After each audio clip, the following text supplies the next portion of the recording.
పెద్దపల్లి జిల్లా కోనారం మండలంలో పెండింగ్లో ఉన్న 1800 ఎకరాల భూమి లేని పేదలకు పంపిణీ చేయాలని డిమాండ్ చేశారు రాజ్యాధికార పార్టీ జిల్లా అధ్యక్షుడు మెరుగు చందర్ యాదవ్.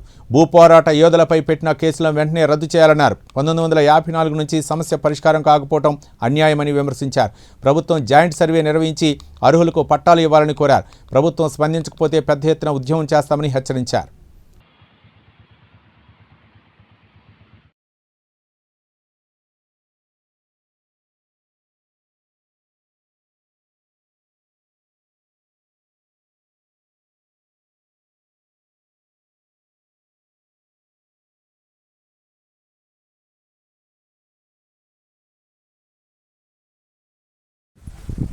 నేను మెరుగు చందర్ యాదవ్, తెలంగాణ రాజ్యాధికార పార్టీ జిల్లా అధ్యక్షుడిని.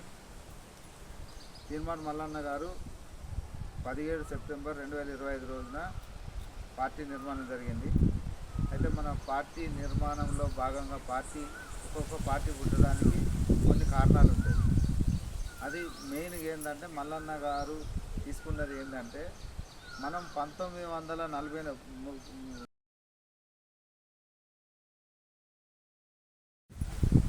నేను మెరుగు చందర్ యాదవ్, తెలంగాణ రాజ్యాధికార పార్టీ జిల్లా అధ్యక్షుడిని. తీర్మాన్ మల్లన్న గారు 17 సెప్టెంబర్ 2025 రోజున పార్టీ నిర్మాణం జరిగింది. అయితే మన పార్టీ నిర్మాణంలో భాగంగా ఒక్కొక్క పార్టీ పుట్టడానికి కొన్ని కారణాలు ఉంటాయి. అది మెయిన్గా ఏంటంటే మల్లన్న గారు తీసుకున్నది ఏంటంటే మనం 1940 ముఖ్యంగా ఏంటంటే భూ సమస్యలే తీసుకున్నాడు. ఎవరికైతే ప్రతి పేదవానికి 2 ఎకరాల భూమి ఇస్తా అంటాడు. అది సాధ్యమవుతుందా? ఇంతకుముందు కేసీఆర్ 3 ఎకరాలు అన్నాడు అని అంటే సాధ్యమవుతుందా అనడానికి ఉదాహరణే మన కూనారం గ్రామం. ఎందుకు అని అంటే ఇది అంతటా బయట ఉంది, బయట కూడా లక్షల ఎకరాలు ఉన్నది. ఎట్లా అంటే ఇక్కడ సమస్యను మీకు తీసుకున్నది ఏంటంటే 1800 ఎకరాలు ఉన్నది అనేది మీకు తెలుసు. ఆ 1800 ఎకరాలు ఎట్నుంచి ఎటు వేయింది అనేది మీకు తెలుసు. ఇంకోటి మీకు తెలిసిన విషయం ఏంటంటే 1954 నుంచి 55ల కాసరా పహానీలు దాన్ని ఆధారం చేసుకొనే మనకు భూములు అనేది మీరు అనుకుంటారు. కానీ మళ్ళీ నేను చెప్తుంటా అంటే ఉన్నదే చెప్తాడు. 1945ల అంటే మన తెలంగాణ ప్రభుత్వము భారతదేశంలో విలీనం కాకముందే ఆ నిజాం ప్రభు అన్నటైన కొన్ని చట్టాలు చేసిండు.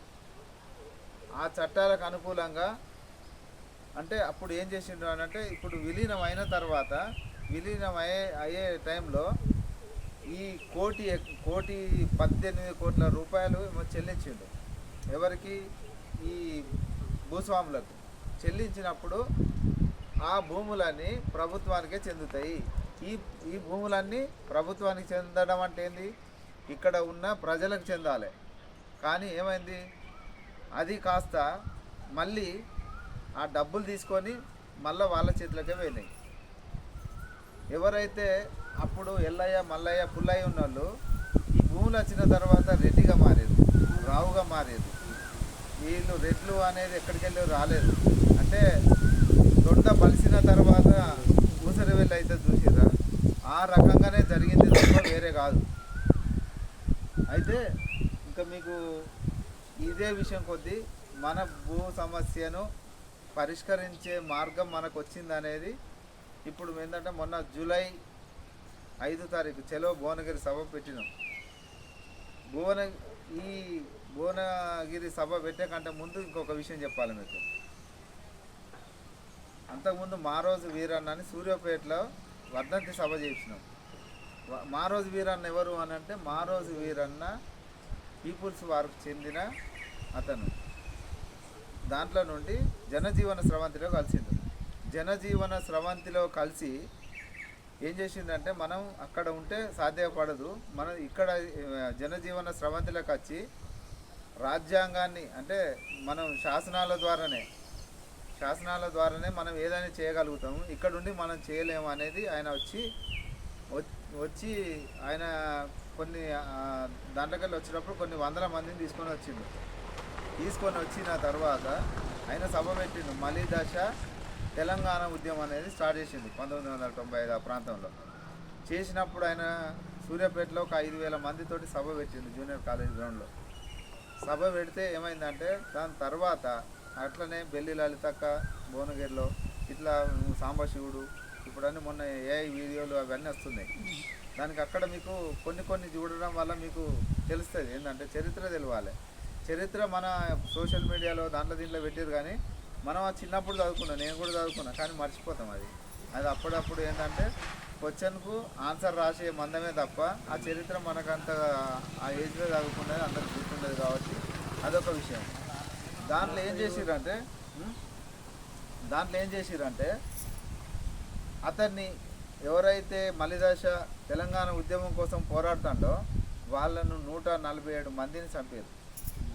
ఎవరు చంద్రబాబు ప్రభుత్వం చంపింది. అప్పుడు ఎందుకంటే ఇప్పుడు ఉన్నట్టు సోషల్ మీడియా లేదు, ఇట్లా జరుగుతూనే అట్లానే బయటికి పోయి ఎవరన్నా మాట్లాడితే ఎవరన్నా చెప్తే వీళ్ళు సానుభూతి పరులని కుటుకు అనిపించేటోళ్ళు. ఆ పరిస్థితిలో మనకు అసలు ఇదంతా జరిగిందా అంటే ఇప్పుడు కొంతమంది ఏంటంటే ఇదంతా కట్టుకథ లెక్క అనిపిస్తుంది, కానీ అక్కడ ఉన్న వాళ్ళకు అక్కడ జరిగిన వాళ్ళకు అది తెలుస్తాయి. మన ఏరియాలో జరిగిన వాళ్ళకు